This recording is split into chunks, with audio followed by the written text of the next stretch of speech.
we're just going to get into it. My hair is up in my Forks. Welcome to the city of Forks hair clip.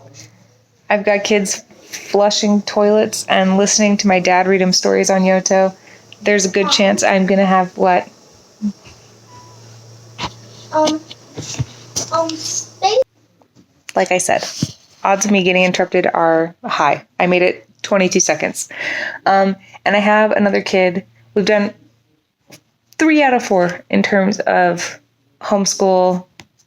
My first kid, my oldest kid, is finishing up her homeschool, but we're just gonna go for it because I have a second. So chapter 19, Monday, December 24th, Christmas Eve. All right. 24 December 2008. One of these days, I'll get a handle on my magic. I called Grandma this morning and told her about the visions yesterday. It felt like the universe was trying to get them all through to me. But something else, something dark, was trying to stop them. Grandma called Nikki. The hope is Nikki will be able to help me close the floodgates a bit since she was able to help me open them. She's here, Ethel called. Okay, Emma said from under her pile of blankets on the couch. She pushed them off and stood stretching. She ran over to the door and grabbed it before Nikki could knock. Oh, good, Nikki said as she came in. Her arms were full of plastic bags and many rolls of wrapping paper. Need help? Emma asked. Yes, please. Nikki handed Emma a few of the many rolls of wrapping paper and a bag filled with ribbon and bows. This isn't even all of it. I was going to ask where the actual presents are, Emma said with a laugh. You can wrap everything on the dining room table. Grandma already cleared it for you. The girls emptied their arms on said table and ran back out to Nikki's car to grab the presents. As Nikki arranged everything on the table for optimal wrapping efficiency, Ethel came out of the kitchen. So, Nikki, Ethel said, carrying a tray holding 3 steaming mugs of hot cocoa and a plate of decorated sugar cookies and gingerbread men. What are some of your family's Christmas Eve traditions? Well, Nikki said, considering for a moment, I guess our traditions mostly boil down to 2 things. Mom always reads the Bible on Christmas Eve, and we get to pick out one present to open. On actual Christmas, there aren't traditions so much as rules. Stockings are fair game, but you're not allowed to open presents until Mom and Dad are up. Oh, and Mom doesn't make breakfast. If you're hungry, we can eat whatever's in our stockings. Nikki added with a laugh. How about you guys? We do a seance every year, Emma said as she grabbed napkins from the kitchen. We have our favorite dead authors read or tell their Christmas stories. For example, we had Dickens last year. He's requested we choose him again and often. It was the 3rd or 4th time I've heard a Christmas carol from him. Nikki stared, slack-jawed. Nikki, Emma said, waving her hand in front of her friend's face, teasing. Swatting at Emma's hand, Nikki blinked and closed her mouth. He's a lovely man, Ethel continued. We'd love to have you and your family over tonight if you'd like to join us. I'm sure Charles wouldn't mind if we called on him 2 years in a row. You've spoken to Charles Dickens, Nikki said in a flat tone, once she finally found her voice. Would you like to come over tonight? Emma asked. Yeah, Nikki amended her statement almost immediately. I mean, I would love to come. But I doubt my mom would be thrilled about spending Christmas Eve with a ghost, even one as awesome as Dickens. Maybe another time, Emma said, shrugging. So who are you wrapping presents for? My family, mostly, Nikki said. Mom, Dad, and those are for Cam, she added, pointing to the various packages. Wrap those quickly. Meditation might take most of the day, Ethel warned. Between Nikki and Emma's quick hands and Nikki's love for efficient wrapping stations, the presents were wrapped in no time, and the girls soon found themselves in the library, sitting on plush cushions, trying to quiet their minds. After a little focusing, Emma said, Ready? Almost, Nikki said. It wasn't a lie. She was ready and also really nervous. As the memory of Nikki's first vision with Emma replayed vividly in front of her mind, Nikki's stomach clenched. She knew waiting wasn't going to clear her nerves, so she took a deep breath and started meditating. Nikki tried to replace the nervous thoughts she was having with the sound of her heartbeat. For the first 15 minutes, Nikki had failed to rid herself of her nervous energy. However, after another 10 minutes, Nikki finally began to feel the familiar calm settle into her bones. It only took another 5 for her almost to become a solid yes. Ethel saw the softness in Nikki's features and said, Now. Emma took Nikki's hands. The girls felt a deep cold all over as they plunged into a vision. The girls were together, walking past a store window displaying dozens of televisions all playing the same thing. "And now with the latest, Kim," the newsman said on the television. There was a brief pause in lag time as the newswoman listened to her colleague. "Thanks, Dan. We've had a massive earthquake. As you can see behind me, the fault line has revealed itself through the asphalt roads." Kim, the newswoman, pointed behind her. "The earthquake," Kim voiced over as the camera panned the devastation, "has damaged many properties. It struck around 1:30 this morning. Not a good way to start out the new year at all. Back to you, Dan." As Nikki and Emma watched, Dan talked about figures involved in the earthquake, dollars in damages, people in the hospital, help being donated to their area. He continued to talk numbers, but neither Nikki nor Emma were listening anymore. They turned and looked at each other, and when they turned to look back at the televisions, time shifted. They were at the beach with Nellie, Joe, Wyatt, and Cam in the middle of a conversation. "Can you believe that earthquake?" Joe was saying. "I know. Talk about freaky," Nellie said. Wyatt stood, arms crossed, sulking. Guys?" Cam said. "What's up, dude?" Nellie asked. Cam didn't say anything. "Cam," Nellie said, glancing at him. Following his gaze, Nellie looked at the ocean. "Holy..." Nellie trailed off. A wall of water was coming right at them. Wyatt saw the wave and yelled, "Run!" He grabbed Joe's hand and pulled her away from the beach.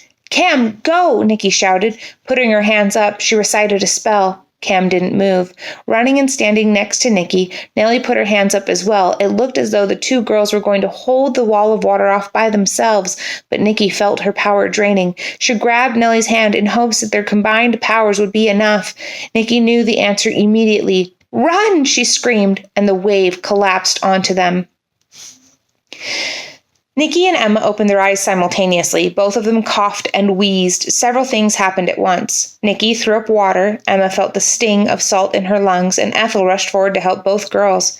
Nikki tried to apologize for the water she had thrown up, but Ethel hushed her.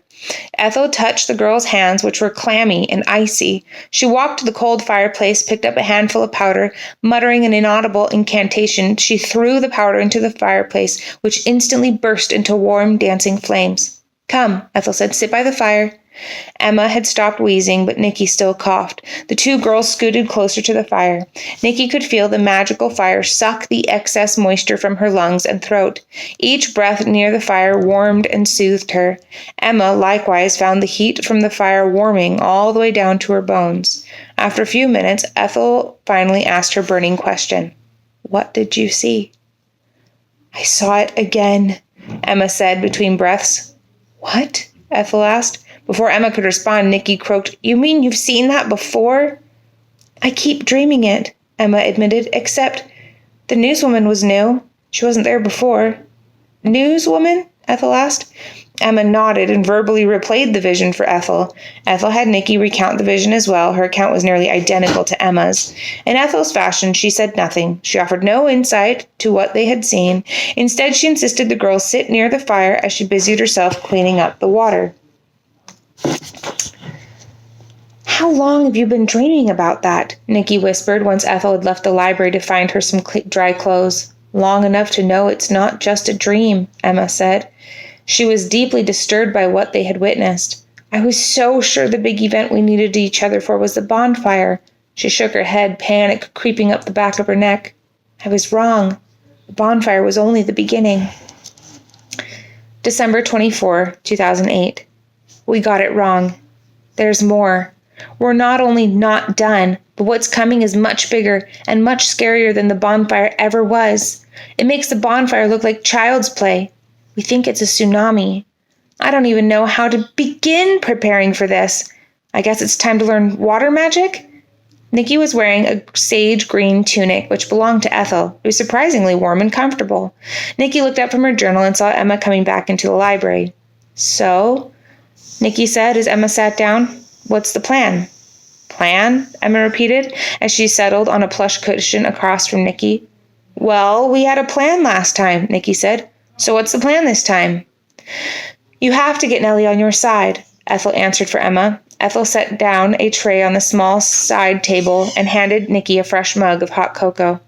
She wasn't exactly keen on joining us the first time around. How are we supposed to convince her this time? Nikki asked, taking the mug.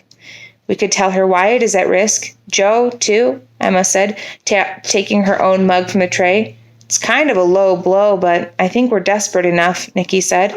She sighed. What can we do to prepare ourselves magically for this?